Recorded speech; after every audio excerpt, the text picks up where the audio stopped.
Okay, this is insane because obviously this is a subject matter that people feel strongly about, and I'm sure each and every person has their own opinion on vaccinations and whether you should get vaccinated or not.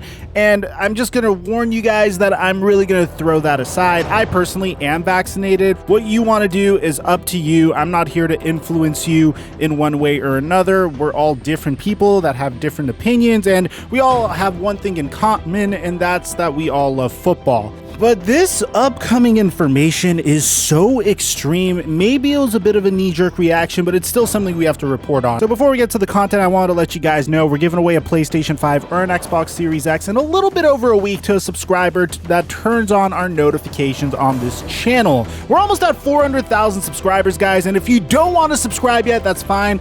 Just do me a favor and sack the like button for the YouTube algorithm. Roger Goodell decimates me by either claiming or demonetizing my content. And I don't really care so long as I get my content out to a larger audience, which is you guys. And if you want to really go the extra mile to support me, well, you could go ahead and do that via our channel memberships program. Now that we get all that out of the way, break!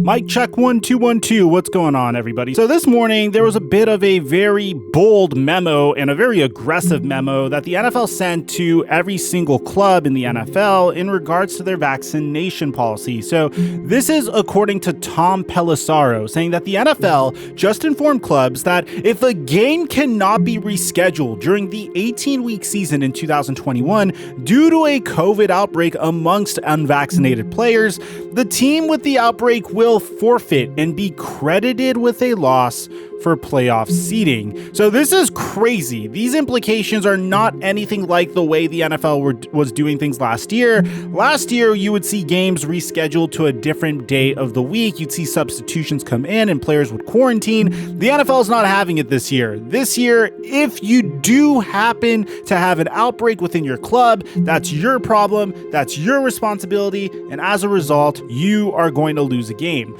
And the reason why I think that's kind of interesting is, yeah, we did have a brief Pax Romana, I guess if you want to call it, a brief period of prosperity when, I don't know about you guys, personally, once I got vaccinated and saw that the COVID numbers were going down, I started feeling a little bit more comfortable. I think about 2 months ago, California removed the mask mandates. My gym started opening up. I started looking less like a fat sack of crap. It was great. I was very, very happy. But it seems like with this Delta variant thing coming out, things are a little bit more ambiguous once again. Now, here's more from today's memo, according to Tom Pelissero. So let's show you the official memo from the NFL. So according to this memorandum, this will summarize key operating principles relating to addressing the continuing COVID-19 threat for the 2021 season. We will review these principles related to matters on the 32 club call this evening. These principles are based on last season's experience and follow discussions that we have had with a number of league committees, medical experts, outside advisors, and many of you. As we learned last year, we can play a full season if we maintain a firm commitment to adhering to our health and safety protocols and to making needed adjustments in response to changing conditions. These operating principles are designed to allow us to play a full season in a safe and responsible way and address possible competitive or financial issues fairly. While there is no question that health conditions have improved from last year, we cannot be complacent or simply assume that we will be able to play without interruption, either due to COVID outbreaks among our clubs or outbreaks that occur within the larger community. These principles are intended to help inform decisions, recognizing that, as in 2020, we will need to remain flexible and adapt to possibly changing conditions. These medical principles are that we will maintain our focus on health and safety, with the well-being of everyone associated with our game remaining our highest priority. The second one being that nearly all clubs have vaccinated 100% of their Tier 1 and Tier 2 staffs. Clubs have put appropriate protocols in place for the relatively few staff who have not been vaccinated, consistent with the guidance given last April. As of today, more than 75% of players are in the process of getting vaccinated, and more than half the clubs have vaccination rates greater than 80% of their players. Now, this memo also addresses the Delta variant, saying that we know that vaccines are safe and effective and are the best step anyone can take to be safe from the coronavirus. The vaccines continue to provide strong immunity against variants of the coronavirus, including the Delta variant. Even with recent increases, new cases remain far below the peak levels of earlier this year. Both the CDC and major hospital systems throughout the country have reported that 97% or more of the new cases have virtually all hospitalizations are seen in unvaccinated individuals. While there have been quote-unquote breakthrough infections, cases where a vaccinated individual has been infected, those cases tend to be mild and people recover from the infection relatively quickly. Now, this is where things get a little interesting. In the bold print, you see that if a vaccinated person tests positive and is asymptomatic, he or she will be isolated and contact tracing will promptly occur. The positive individual will be permitted to return to duty after 2 negative tests at least 24 hours apart and will thereafter be tested every 2 weeks as directed by medical staffs. Vaccinated individuals will not be subject to quarantine as a result of close contact with an infected person. If an unvaccinated person tests positive, the protocols from 2020 will remain in effect. The person will be isolated for a period of 10 days and will then be permitted to return to duty if asymptomatic. Unvaccinated individuals will continue to be subject to a 5-day quarantine period if they have had close contact with an infected individual. People who have had a previous COVID infection will be considered fully vaccinated 14 days after they have had at least 1 dose of an approved vaccine. And here we go. This is like the whole enchilada that is causing DeAndre Hopkins to ponder retirement and, well, a bunch of players just getting really upset. So check this out. Every club is obligated under the Constitution and bylaws to have its team ready to play at the scheduled time and place. A failure to do so is deemed conduct detrimental. There is no right to postpone a game. Postponements will only occur if required by government authorities, medical experts, or at the commissioner's discretion. In light of the substantial roster flexibility in place for the 2021 season, absent medical considerations or government directives, games will not be postponed or rescheduled simply to avoid roster issues caused by injury or illness affecting multiple players, even within a position group. If a game is canceled or postponed because a club cannot play due to a COVID spike among or resulting from its non-vaccinated player/staff, then the burden of the cancellation or delay will fall on the club experiencing the COVID infection. We will seek to minimize the burden on the opposing club or clubs. If a club cannot play due to COVID in vaccinated individuals, we will attempt to minimize the competitive and economic burden on both participating teams. Whether to reschedule a postponed game will be dependent on health and safety reasons at the recommendation of medical experts, as well as considerations of stadium availability, schedule integrity, fan convenience, and other appropriate matters.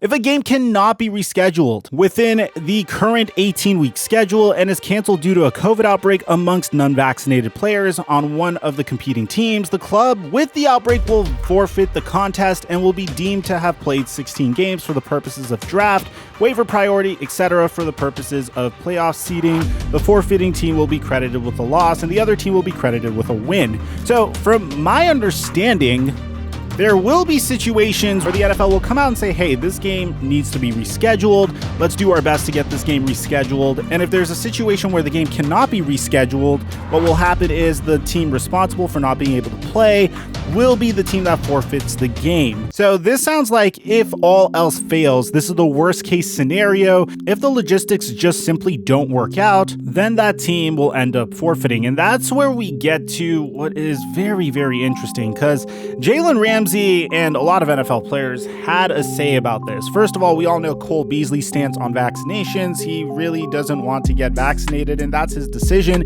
It seems like the NFL is really squeezing its players, at least that's what the players are thinking, to get this vaccination. Tom Pelissaro says, so to recap, if an outbreak of unvaccinated NFL players causes a game to be canceled, infected team forfeits, takes a loss for playoff seeding, faces financial penalties and possible additional sanctions if protocols are violated, players on both teams could not get paid as well. I'm going to leave the whole manifesto for you guys in the description down below because it was super long. I only read like half of it and it took up like 6 minutes of this video, in my opinion. Ramsey was really funny in his trademark way in response to this whole situation, saying, I know 2 people right now who got the vaccine but are COVID positive.